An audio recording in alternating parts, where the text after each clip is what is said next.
Hey, 4xe fans, there's good news about an update that is available for the 4xe's. I don't know if this is specifically the Wrangler 4xe or if this is the Grand Cherokee and the Wrangler 4xe, but there has been a little bit of an issue for a long time with 4xe's losing their 12-volt battery, or their 12-volt battery going dead while plugged into the level 1 charger if it's parked there for a long time. It'll for some reason the 12-volt battery can go down, and that's been an issue for I don't know how long. And I don't know if it just depends on, I don't know what it depends on, but it has impacted some people, and it's kind of been one of those things that's come and gone over the years, and it's a thing.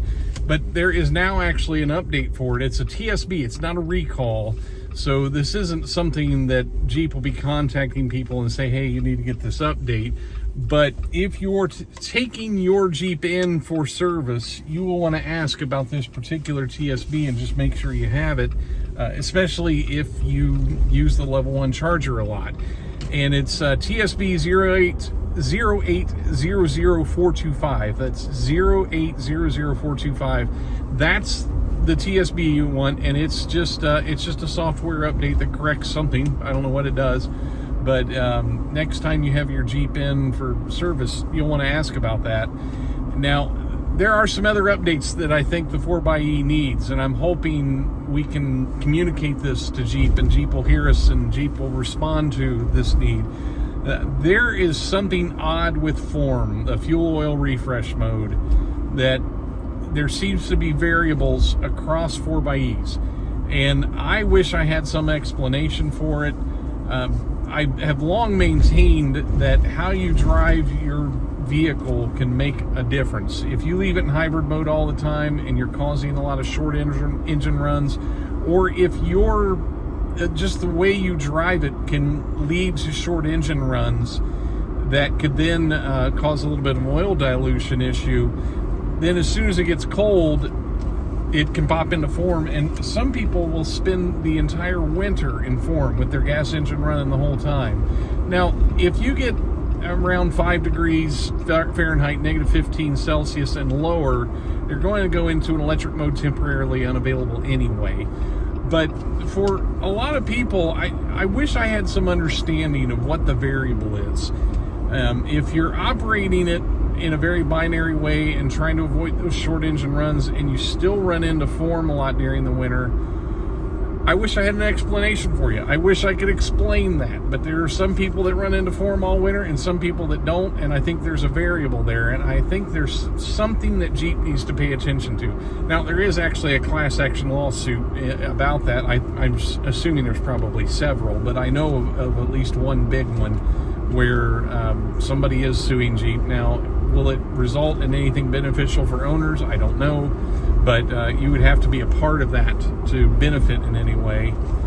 But it's been identified for a long time that it's a little bit of an issue for people. I shouldn't say a little bit. It's an issue for a lot of people, but not all of us. So I don't understand that. Now, inside of that, there's another issue that I wish we could get Jeep to hear us on. I've tried to communicate this, and if you're having this, I am encouraging people to message Blair on the Jeep Facebook page and tell them that your Jeep runs into the issue where it has an accelerated oil life loss while in Form. And I'm hoping we can get enough people communicating this that we will get some attention on it, because this has been an issue since the 4xe came out. I mean, this is a 21 model, this is the first one, and now we're in 25 and we're still dealing with this issue. And what that issue does is when you're in Form, you could go 200, 500 miles and all of a sudden your Jeep says you need an oil change.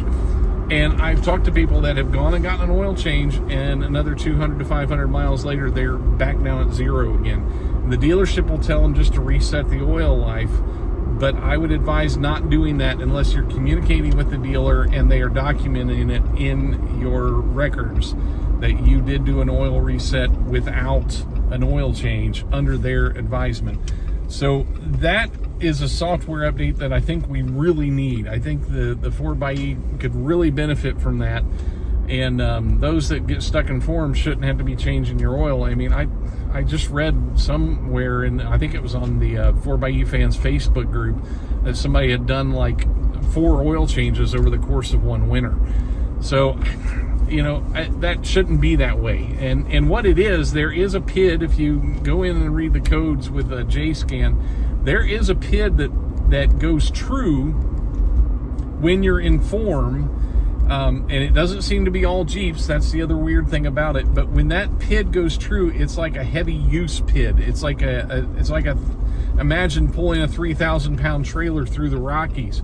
The engine needs to be able to recalculate or recalibrate to the higher load that you're placing on the gas engine, and calculate that the oil is being used more. And so that's what that PID is for. But for some reason, for a lot of Jeeps, it triggers when in form, and it shouldn't be. So I actually went to the Killbuck Jeep Jamboree this year, and my oil life dropped dramatically during that trip. And so I think it had everything to do with what I was doing off-road. But I've never noticed that on other off-road trips, so I don't know why it did it on that one. But I did notice that that percentage really dropped during that trip. So it's good that it's there. It's good that it'll protect the engine, and it's good that, like, if you're towing a trailer or a boat or something and going up hills and stuff, that it does calculate a different oil life use. And so that is a good thing in and of itself. But the issue with it triggering true while in form, that's something that we need Jeep to pay attention to. And unfortunately, what happens is people will take their Jeep to the dealership and explain what they're seeing. The Jeep dealership has no TSB or anything coming from Jeep to say, hey, we know about this issue. So they don't know what to do. And if the dealership is busy and they don't have time, they're not escalating this up to their regional people and asking for assistance. You know, it's just kind of getting stuck in that limbo where people can't get the issue resolved. So next time you take your Jeep, look for that TSB 0800425. Thanks for watching.